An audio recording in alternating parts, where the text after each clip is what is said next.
Good afternoon, everyone. Can you all hear me okay? Okay, perfect. Thank you.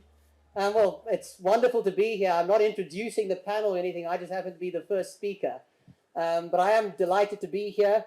I noticed rather embarrassingly I'm wearing the exact same jacket and shirt, so you know, so it's definitely me. But thank you so much. The talk today is 15 works that define the last decade of art from Africa. I thought it was an incredibly exciting panel to be part of, and I'm very much looking forward to what Sean and Michelle have to say too. I do have to confess that I fear I've deviated a little bit from the brief, being very much from the secondary market. I work at an auction house. My knowledge of out-and-out avant-garde contemporary work isn't as strong as some of my colleagues.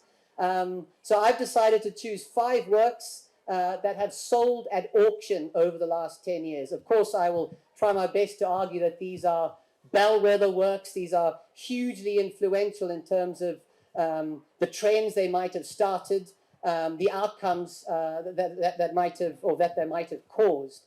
Let me begin. The first work I chose is an untitled work by Jane Alexander. Now, Jane Alexander is one of the real I suppose, darlings of African curators, an artist that's very hard to pin down, an artist whose work is not necessarily made for the market. Those of you that have seen her work would have seen massive installations, armies of figures sort of walking through cathedrals, and of course those kind of works aren't very easy to incorporate, certainly into private collections, but we were enormously lucky to handle this work almost exactly 10 years ago, November 2013. The work itself was made in 1985, 1986, and it's very much the companion piece of one of the most famous sculptures in South Africa, Jane Alexander's Butcher Boys. I expect many of you who have visited the National Gallery in Cape Town would have seen this work. I think it's one of the very few works that is on permanent display. It's practically never moved. It's something that can be seen by any visitors to the National Gallery. It was part of Jane Alexander's Masters exhibition just up the road at the Market Gallery in 1986. And the Butcher Boys were set up like this with the fabulous untitled secondary figure essentially looking over them. What is it? Well, I suppose very simply it's a very arresting personification of the social and political reality of mid-1980s South Africa. South Africa was on its second consecutive state of emergency in 1986, and this kind of work very much captures that mood. It's about police brutality, it's about censorship, it's about migrant and forced labor. If you look very carefully at the work, which is made with resin and bone and various found objects, you'll notice that the mouth is sewn up, sort of very much nodding to the idea of state censorship. You'll see all those horrific body bruises. You'll see the figure itself, which is life-size, I must add. It is sort of slate gray, cadaverous, zombie-like. It's about dehumanizing a particular section of the South African community. It's the kind of work that if you ever happen to stand in front of it, and some of you might have, because it went on show in 2013, before it went on sale, you almost get the sense it's about to stand up. It's terrifying enough stationary, so I can only imagine what it would be like sort of a fully upright. You also notice little details like that leather strap around the figure's neck. That is a leash that would have been used on the gurneys that would have strapped dead bodies or the bodies of dead miners as they were sort of winched up to the surface. It's a very hard-hitting work and a work that I think speaks to exactly what was going on at the time, which is just one of the reasons why it's so important. I also have to mention its impact on the market. This is a contemporary sculpture. And up until that point, there was very little real interest in contemporary sculpture from South Africa, certainly at the top level. And this, at the time, 2013 sold for what was then nearly 550,000 US dollars. Of course, what that is now is even more dramatic. But it's one of only a handful of major works by Jane Alexander that have ever come onto the market. Does have quite a nice provenance. The person that bought the work directly from the artist at her master's show happened to be an undergraduate at Wits. She couldn't afford it, so she paid it off with her pocket money in installments for 12 months. And I understand that she kept it in her kitchen, which is, I suppose, one of the reasons why she was never burgled. A terrifying but amazing work by Jane Alexander. This is my second choice. I think a completely unknown work. It's called Cock by Sidney Khumalo, and it's from 1963. Now, only 3 of these were ever cast in bronze. They were cast at the Vignali Foundry in Pretoria. But why I would argue this was so important is that it was the first work to be sold from the Harry Litz collection. Now, Harry Litz just happened to be the next door neighbor of an enormously important gallerist called Egon Günther. Egon Günther was the brains behind one of the most important mid-century art movements on the Highveld, that being the Amadlozi group. The group of artists including Sidney Khumalo, Esram Lachai, Cecily Sash, Giuseppe Cattaneo, Eduardo Villa, as well as an artist like Peter Hayden. And Cecil Scotton is hugely influential.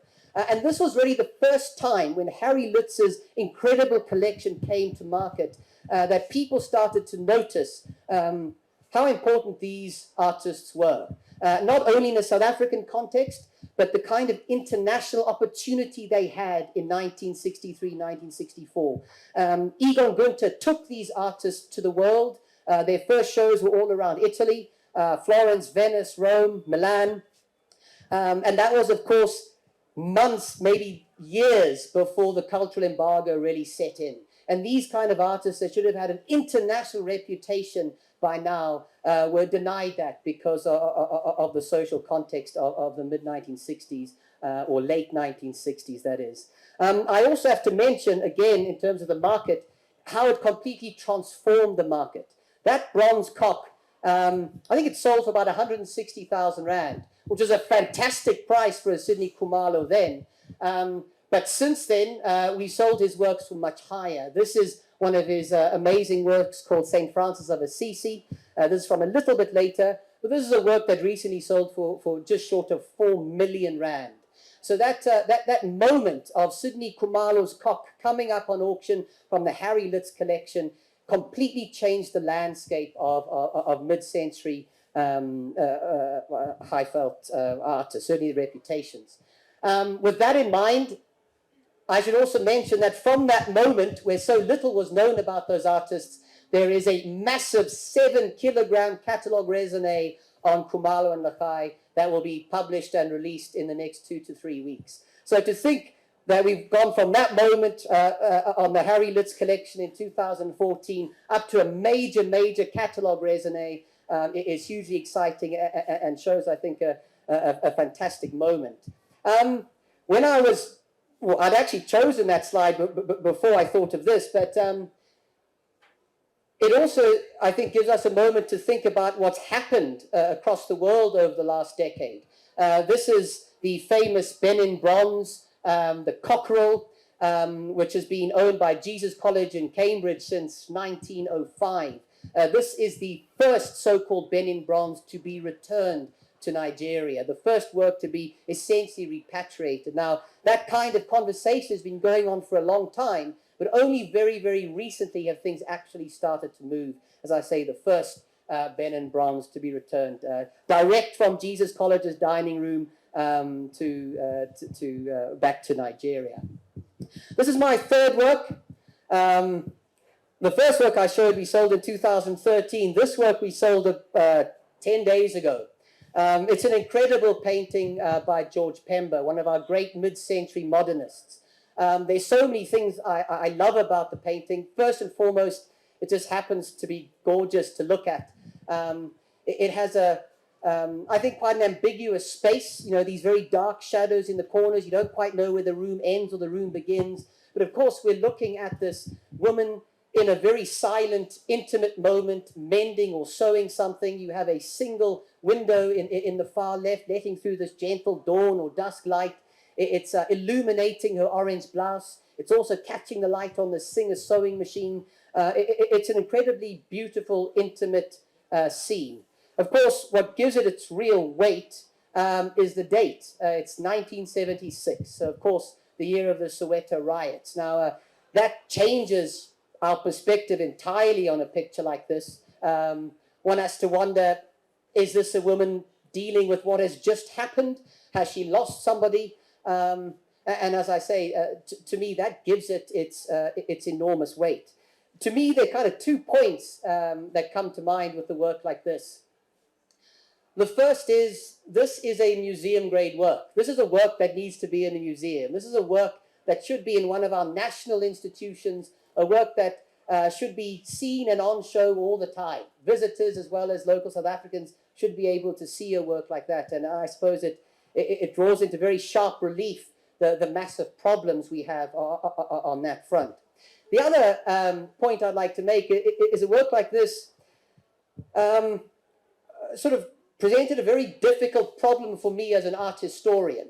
I spent a lot of time talking to people about this work, trying to sell it, but of course, talking about its context, talking about the socio-political background, trying to interpret it. And I was amazed to hear other people's interpretations. And I realized very quickly that as a white South African male born in the 1980s, I'm entirely ill-equipped to really interpret this painting. And I suppose that made me realize that we don't have nearly enough art historians in this country who are able to give a different kind of perspective on an incredible work like this. This is essentially a series of works, a number of works by William Kentridge, who kind of lives down the road. You'll all know arguably our greatest artistic export, a man who has done more for the local art industry than anybody perhaps ever will, for various reasons. But this is from a very early series called the Domestic Series, done in 1980. Now, William produced 54 very small-scale etchings of these essentially relatively intimate interiors. You know, I wanted to show you this kind of intimate interior just after the Pemba, because this is 4 years after Pemba's painting. But these, I think, are some of his best works. They are sometimes printed individually, and they are sometimes printed in series like this. What's amazing to me is not only what he's doing, he's sort of lampooning this white middle class, this white South African bourgeoisie that is kind of fiddling while Rome burns, essentially, all around them. And William comes from a very unique background, enormously privileged, but acutely aware of what is going on, if you think of the enormous contribution of his parents and his grandparents. It wasn't enormously popular. It went on show in 1981. I think for most of them, for the first series, he did an edition of 30, and initially he could only sell the first edition, which happened to be to his mum, and she then split them up and gave them away as birthday cards and things like that. So that they are surprisingly rare, but incredibly vibrant. I love how international a work like this already feels. If I think about artists like Bacon, I mean, look at this work on the bottom left, and think of Francis Bacon. It has that similar anguish, that similar angularity, that similar sort of sense of anger in the work. Of course, you start to see some of his motifs too, his various bottles, his vessels, his pinstripe suits. And of course, these kind of etchings essentially transform into the works that he's now rightly so famous for, his projection series, his drawings for projections, of which I think he's now done 13. This is a still from the first one, 1989, Johannesburg, second greatest city after Paris, as well as very, very famous works like this from Felix in Exile, 1994. Again, I think it's important to mention that these kind of works are finally getting the recognition they deserve.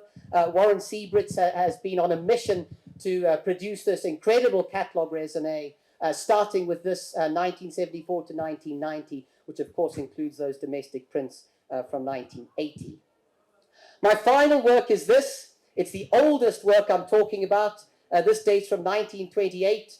You'll probably notice my bias. This is by Henk Pierneef, one of my favorite artists. This work sold in 2017. It sort of smashed all previous records, a work that sold for over 20 million rand at the time.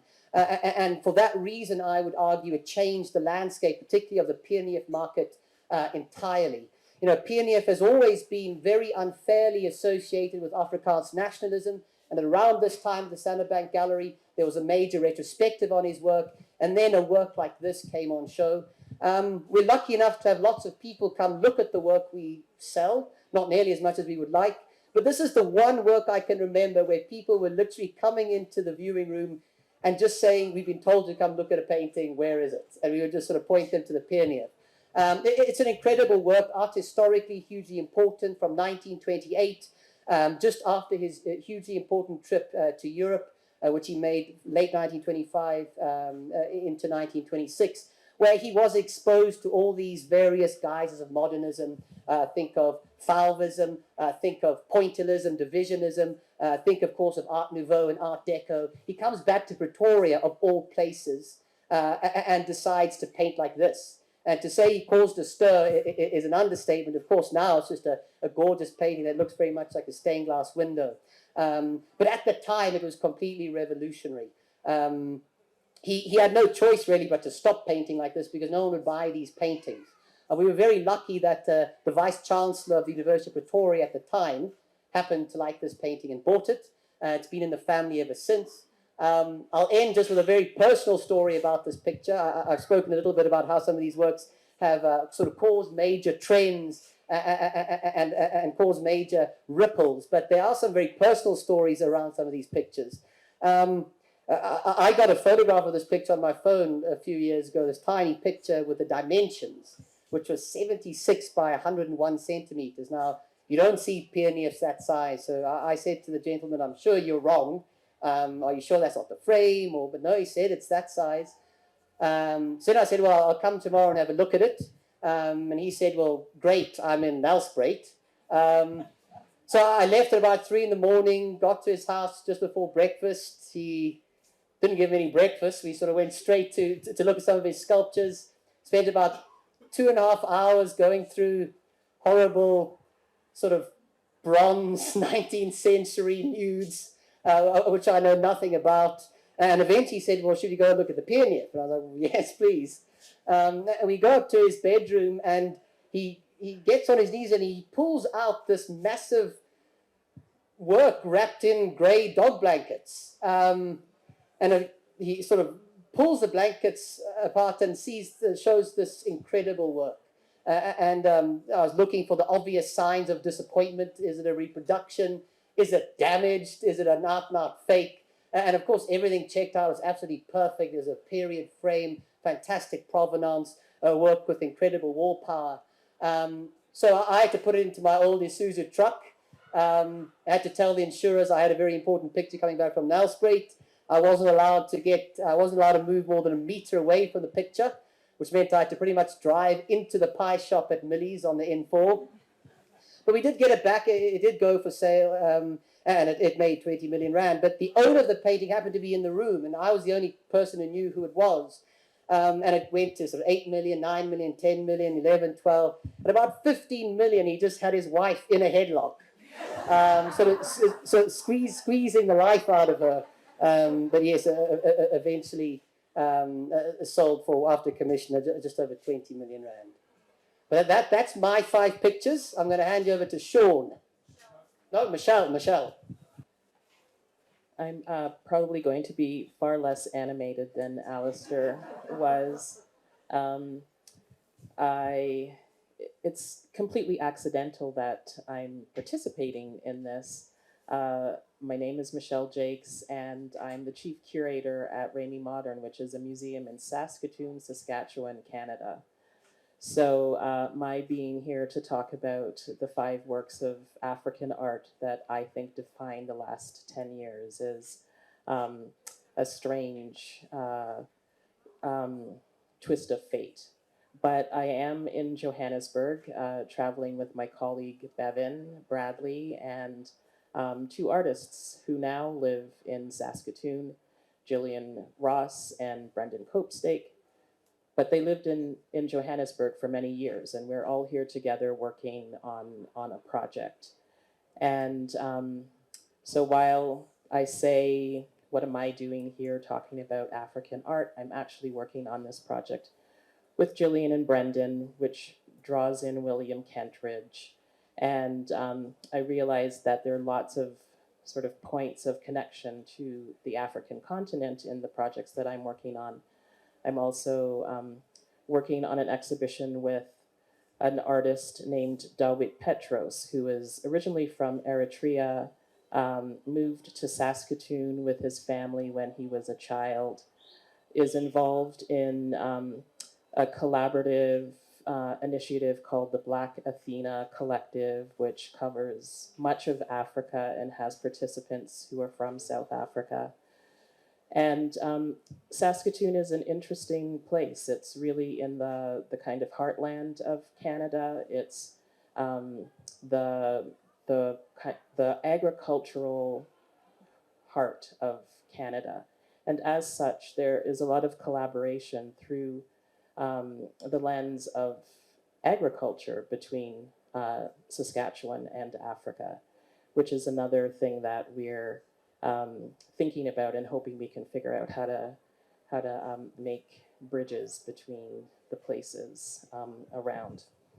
And I am an absolute rule follower, so I have 5 images from the last 10 years. And I think what you'll see when I go through my images is that I'm absolutely sort of working this through in terms of the work that I've been able to see in the places that I've been able to see African art, because this is my first visit to anywhere in Africa. But it is remarkable the impact that African art has had off the continent as well. So my first image from 10 years ago, 2013 work called My Mother's Garden by the Ubukle Collective, who work in um, KwaZulu Natal in South Africa. And I actually, it's quite incredible. I booked a trip to California in August so that I can see their exhibition, which is um, going to be at the Bowers Museum in Santa Ana. This is an exhibition of their work entitled Ubukle Women Beadwork, The Art of Independence. And it has been traveling since 2017 and will hit 14 venues by the time it's finished its tour.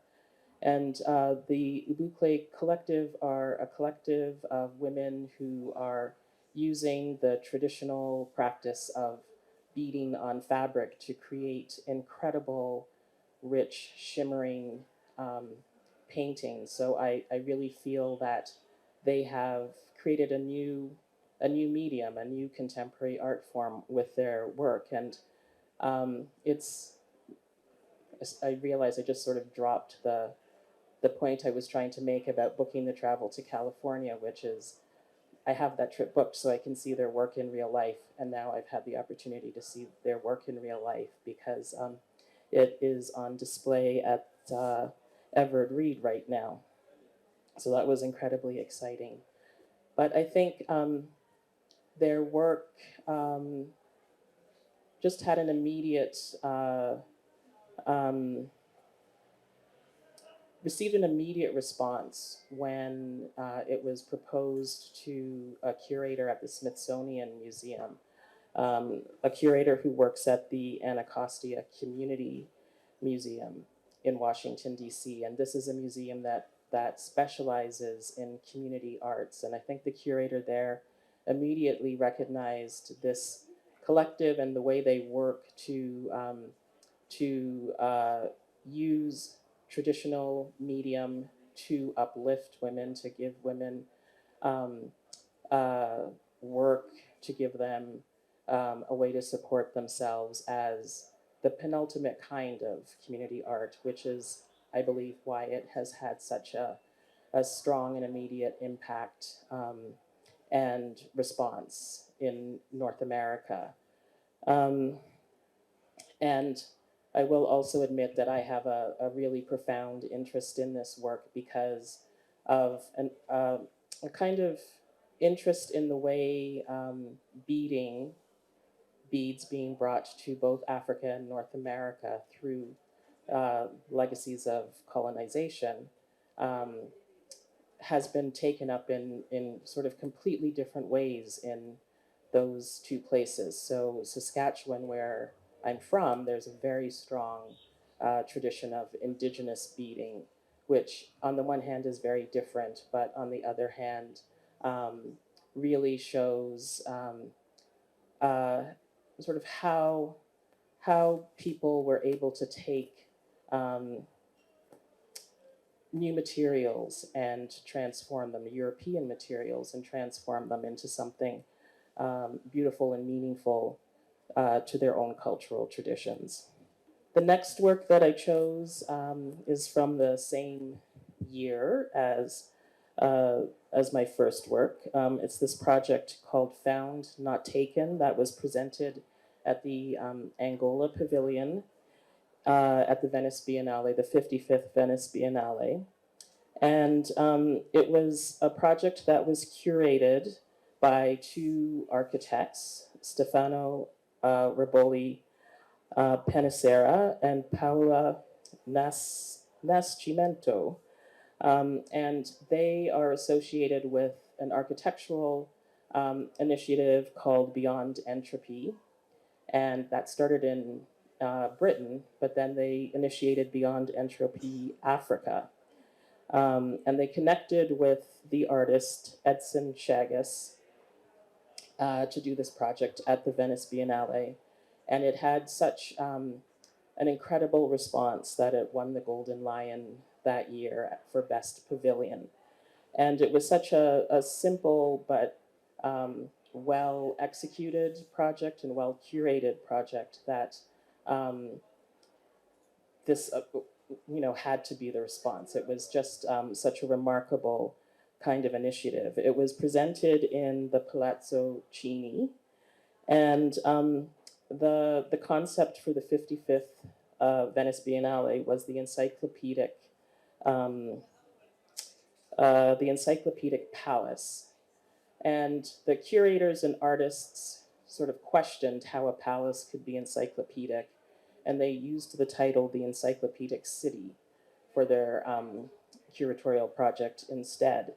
And what the artist has done, and he's working with photography, even though we can't really see the images in this slide that I've chosen. I didn't think to include contextual slides in my presentation.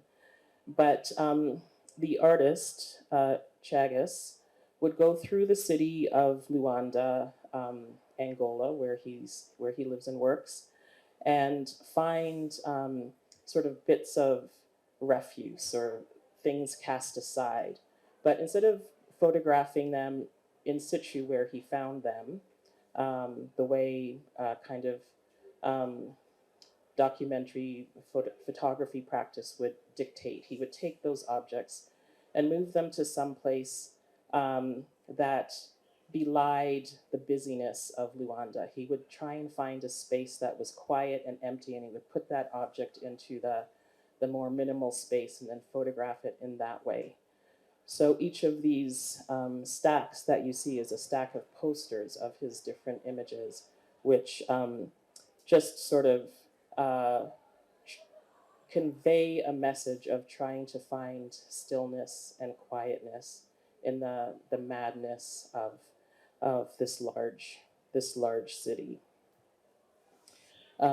Such a simple idea, but presented in such a remarkable way with the stacks of posters, people are invited to take them away. So then the images start to flow through the city of Venice as well. My next work is by Zisifo Pazwa, who must be well known here, I'm sure. This is one of her Umthwalo works. It's Umthwalo 2 from 2018. And my colleague Bevan is working on a large exhibition of ceramic art. So we're constantly sort of panning the landscape, looking for what different artists are doing with ceramic. And we both thought that Zizifo was a quite remarkable artist, working with the tradition of hand coiling to create these works. But not only is tradition incorporated into what she's making through the medium and the process, but the resulting form is inspired by Kosa women carrying vessels on their heads. So with this sort of very simple sort of recognition of how beautifully the head relates to the vessel, and then there's also I think it's called an incatha, that is the material between the vessel and the head. So she's representing all three of those forms in this piece. And on the one hand, she's created this incredible sort of homage to the strength of Kosa women carrying these burdens on their heads. But it also reads so immediately as a universally recognized ceramic form. So I think that that this work really merges our interest in looking at works that kind of weave together the idea of ceramic as functional and the idea of ceramic as a sculptural medium. My fourth work is a painting, and I'm actually a curator who is well known for not working with painters very often, but when I find a painter that I really, really like them. And this is a work by Emoeko Boefo, Boefo, Cobalt Blue Earring. And this is an artist from Ghana who moved to Austria in 2014. And in that move, he had already studied painting, already started working, but in the move to Austria, he began to use his painting and painting of portraits as a way to explore his place in this unknown or unfamiliar territory of Austria. And he started this portrait series where he would create these very textured and beautifully paletted faces by painting the faces with his fingers and really sort of drawing attention to the face as the focal point of the work. Started making these as portraits of the other Black people that he would meet in Vienna where he was living. So to me, this work is not only a beautiful representation of the individuals that he is painting, but a beautiful sort of manifestation of somebody using painting to find their place in the world. And I chose this particular work because it was presented at the Miami Basel Art Fair in 2019 and had such an immediate impact that it was acquired by the city of Miami Beach through a purchase program that they have to bring artworks from the fair to the people of the city so that there's not such a disconnect between those who have access to art and those who don't. So I found this to be a particularly significant piece within this artist's practice.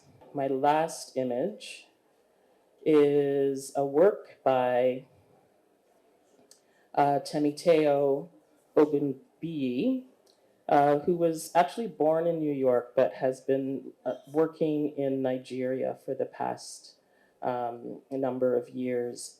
And she works in many mediums, drawing, painting, sculpture, and installation.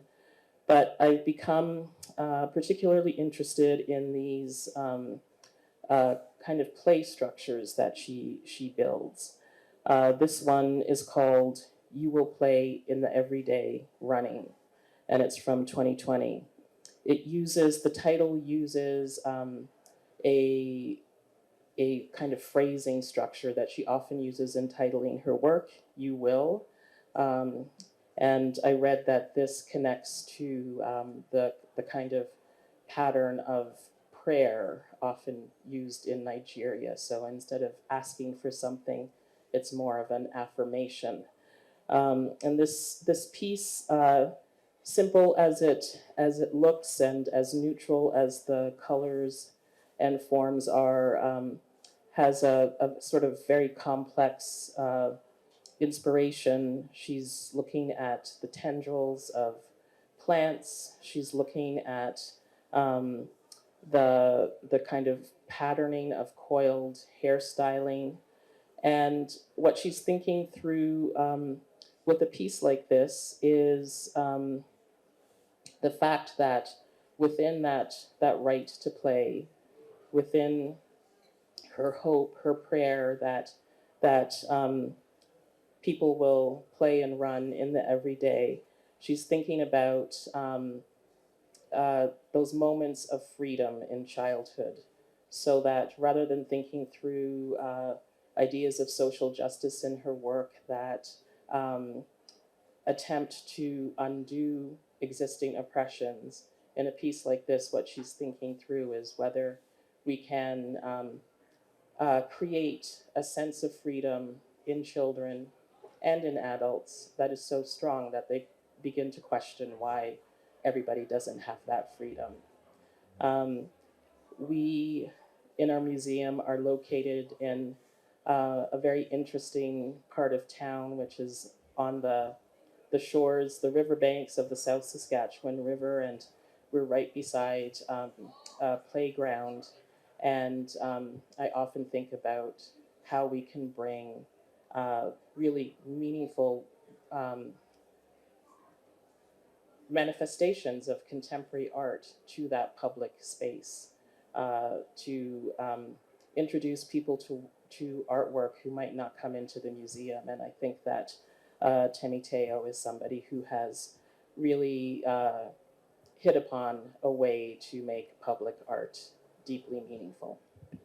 And that is it for me. Thank you. My name's Sean O'Toole. Once, a couple of years ago, I was in Clifton, and I don't know if you know the artist Jan de Toy. Anyway, poor Jan that night, here to speak about a Christo Kutsia that was owned by a wealthy collector. It had previously been owned by the architect Philip Johnson, and it includes embedded candles. So he was explaining how this thing worked. The backstory of why is not interesting. It's how he delivered it. He was sweating in his hands and he was like nervous and he kept giggling at himself. I was like, he's telling an honest story. And I think, yeah, it's always been a measure of listening to people speaking. I'm not going to sweat and rub my hands, but if I am nervous, I am trying to be honest. So we've seen that image. You've got some of the context. Maybe I'll just fill it out a little more. Edson studied in Wales and started taking photographs in Wales, in Newport, as well as in London, and then transferred that method to Luanda. What's often not told about the series is that there was another parallel exhibition of Angolan modernism, which was truly awful and was sort of glossed over by a lot of the praise because they were one and the same exhibition. I think the Felix Gonzalez Torres strategy here was super popular. People were taking the posters.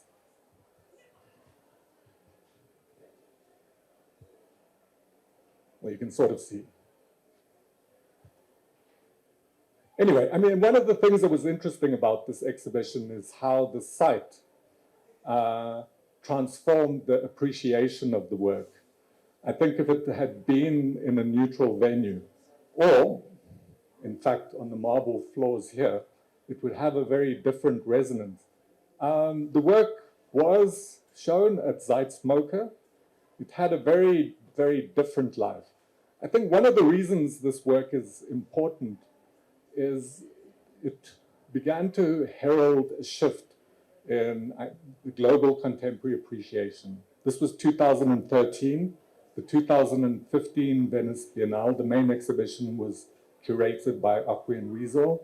The judging panel for the Golden Lion included BC Silver, curator from Nigeria, who's no longer with us. A lot of factors that I think we've seen matured in the past few years. You started to see coordinates develop, not only with this work, but this was one of the early harbingers of where we are today. This is my second work. It's called Mangrove Dip by the British Kenyan artist Michael Armitage from 2015. This installation is from Copenhagen. It's in a historical museum. It was shown next to some of their Egyptian holdings in a different angle. I don't think it's here. No. In a different angle, it has Cézanne's Bathers as a context. Michael, for those of you who don't know him, started out as an abstract painter, wholly abstract, and then shifted to figuration. This work was painted a year after he shifted to painting on bark cloth. So he was in one of the tourist markets in Nairobi and found what is, I think it's called Lubego, which is a bark cloth that's made by hand in Uganda. And it's used for tourist tat. So he thought it would be interesting to experiment with and started playing around in 2014, started painting with it. And it, unlike canvas, had a feedback. There was a friction, something else that he enjoyed.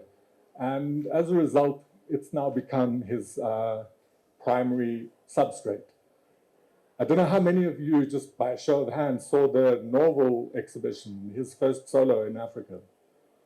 You would have seen there would have been holes in some of the paintings because you can't make enormous lengths of it. It's pounded by hand and dried and then stitched together. So he would create these huge canvases or his blanks that he paints on. Incredibly enigmatic. 2019, the New York Times ran an article saying, should Gauguin be cancelled? One of Michael's heroes and go-to people, and someone that is actually referenced in a painting, is Gauguin. Another of his references is Goya. At the same time, if you go to contemporary or present-day Nairobi, there's the Nairobi Contemporary Art Institute, which Michael started and is using as a vehicle to showcase some of the modernist painters from Kenya that are overlooked. I think his work sort of synthesizes two very distinct traditions. Classical 19th century European painting and a very energetic mid-century modernist work from Kenya.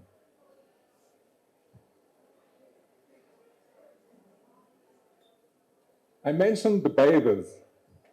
This work also has a very local reference in terms of the iconography. References some of the sexual tourism that happens on the coast of Kenya. So it's not a work that's just about classical subject matter. There's also another portrait of two gay lovers that references contemporary news events in Uganda.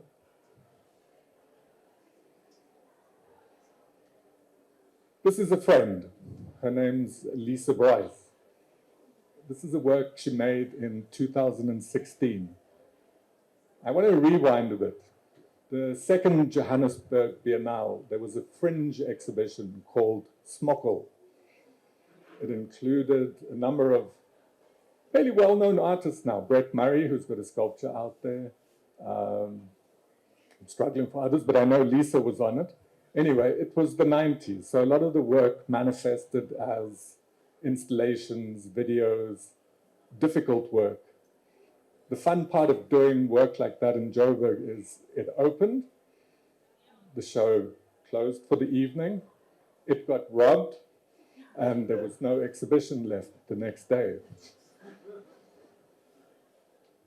At that time, so this is 97, Lisa was a big deal. She'd had her first solo show at age 22 in 93. She was represented by a German gallery that had a South African outlet, the Hainel Gallery. I think they were on Short Market Street. The Hainel Gallery made a lot of money through neo-expressionism, like Pink and things like that. They built up Lisa's career. If you go to a bookshop, you can find a giant monograph that summarizes her career up to, I think it was about 97, 98. She dumped her gallery.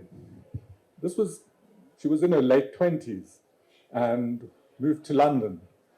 That was the end of her luminous first part of her career. She had a long sort of wilderness period.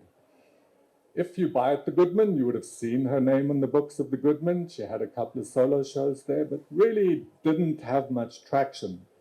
In 2014, on her own steam, and this is important for any of you that are artists in the audience, on her own steam, she arranged a little project show in London at a gallery you would have never heard of, French Riviera, tiny little hole in the wall, showed 9 works, one of which was a tiny little painting in cobalt blue. It got one little review, didn't get much press, but someone walked in, Doro Olowu. I don't know if you know him, Thelma Golden's husband. Thelma Golden heads up the museum in Harlem. Doru is a very prominent Nigerian British fashion designer. He loved the work. He invited Lisa to be on his exhibition at the Camden Art Center in 2016, alongside Louise Bourgeois, Alighiero Boetti, Alice Neal, Yinka Shunibare. I can continue. This was the work she produced.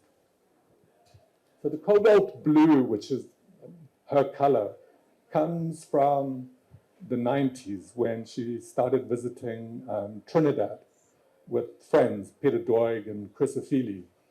And it's a color that comes from, I wrote it down, let me not misquote it. It's the Blue Devil Masquerade, where people paint themselves blue. It's a pageantry that sort of goes back to slave times. She started working with this color.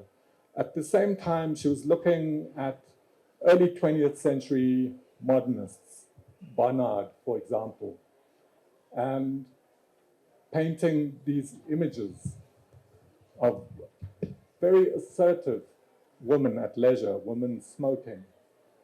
The show that she did at French Riviera included women grooming their pets. Women defiant in a way. She was also looking at images of women painters and how they presented themselves.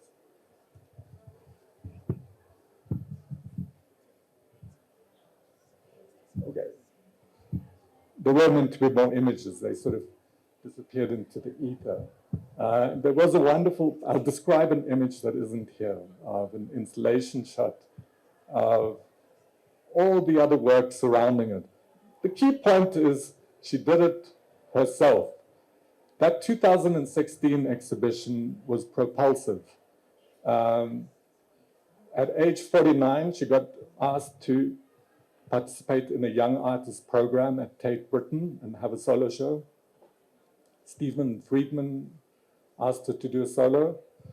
She had a New York solo.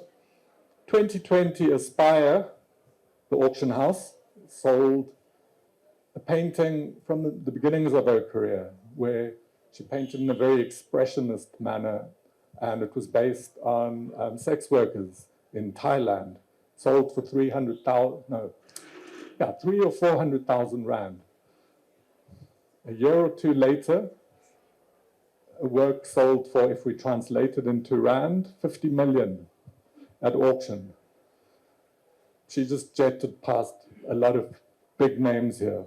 When I was with Lisa on Cork Street, having walked many times with her, it was like dassies appearing out of all these galleries. Lisa, darling. She subsequently left Stephen Friedman. She's with Thaddeus Ropac. So if you go to that gallery, it looks like a boutique bank. I mean, it's kind of astonishing. And it comes down to that single show in 2014. I'm not exaggerating.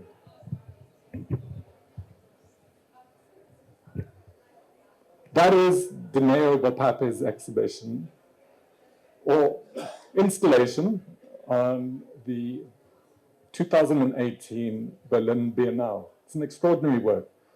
It has multiple titles, or multi-part title. It's called Untitled, brackets,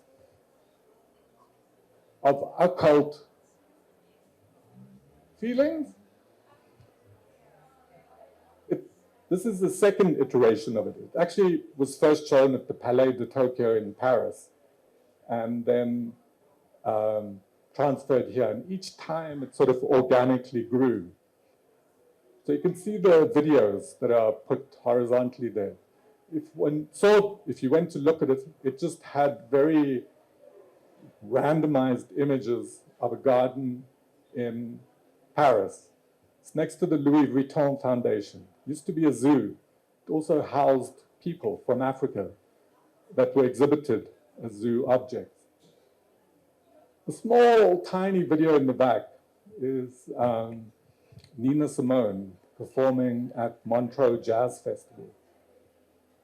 There was also a little slideshow that referenced Kwesi, who some of us will remember challenged the former president. The key influence for this work is a novel by Bessie Head. I'm sure looking at this, it looks, I mean, there's not a fixed image that you can sort of pause on, right? It's just a series of little episodes and objects.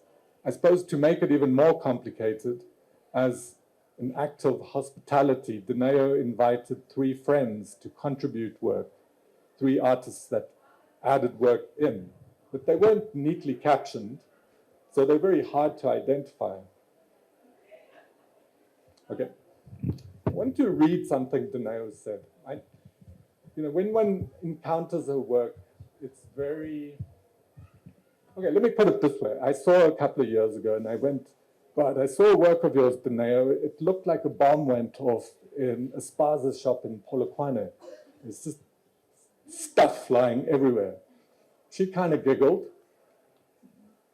Then I found this. This is what she said about her own work. It is a disco of effect, a disco within the affected object. I don't know if that helps you. She also told me this. Her installations are situations saturated with distortions, perhaps trauma. Does that help? Probably not. I think the Nina Simone song is probably the best clue. You have to enter it with feelings. I think very often the encounter of art, the kind of default position is to ask, what does it mean? What does it want to say? Confusion is a legitimate way to engage art.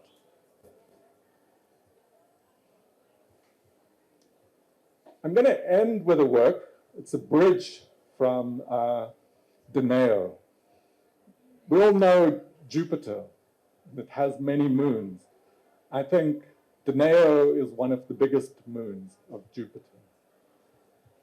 This is Jupiter. This is Mshekwa. It's a drag painting.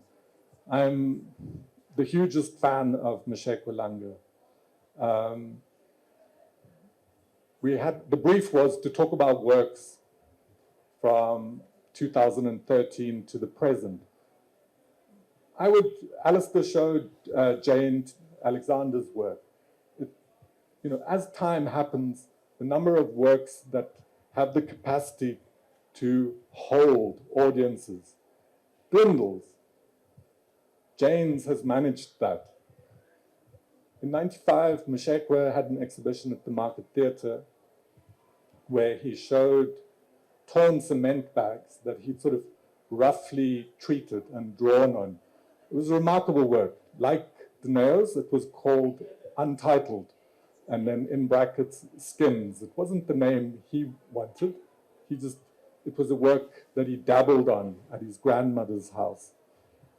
The National Gallery approached him to buy it. If you go look in their archives, there's a fax that lies with the work in storage. And he says, thank you for the inquiry to buy it, but he doesn't want to sell it. He doesn't understand the work. He would still like to look at it and think about it.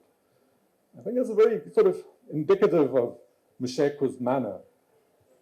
When he was younger, he actually wanted to be a writer and take autobiography as his story. In a way, he has that quality of a Marcel Proust. The book that actually inspired him, though, was James Joyce. But he realized writing takes a lot of concentration and time and didn't suit his method. He likes to tinker and just work very impressionistically. Anyway, that's a long preamble. I couldn't show that work from '95. Much like Lisa, who had this early success, Mshekwa had really early success. At 19, he was heralded as this post-apartheid phenomena. And he showed everywhere in the late 90s. His career started to come undone for various personal reasons. And this work is part of that sort of comeback. It was shown on an exhibition at Stevenson in Johannesburg in 2017. It was called Fugitive. And they canvases that he literally did that with, that he dragged behind a car in the rural village that he grew up in, Bakenburg. It's in the north, in the Platinum Belt area. When he went back to do this, Mshekwa told me he was treated with great suspicion. Members of the community told other people to avoid him because he's a dangerous Nigerian. This is what Mshekwa told me.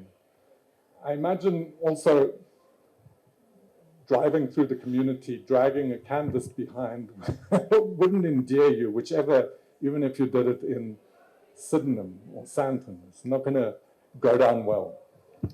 The works, just to go back there, were lacquered. So they do have the sort of imprint of the landscape where he's from, but then, as he said, he kind of locked that information into the painting. Are they paintings? Is it an installation? Is it a relief print? I don't know. I find it an extraordinary work. I think, just to end, there's a journal called After All, and they bring out a series of books called One Work. And the book is devoted entirely to one work. And it proves through the series that one work can tell big stories. I often find that if you look at the library of South African art books, they take hundreds of people and squeeze them into one book. You know, I really think it's more important to think outwards from one work rather than to think biographically through people. Thank you for listening.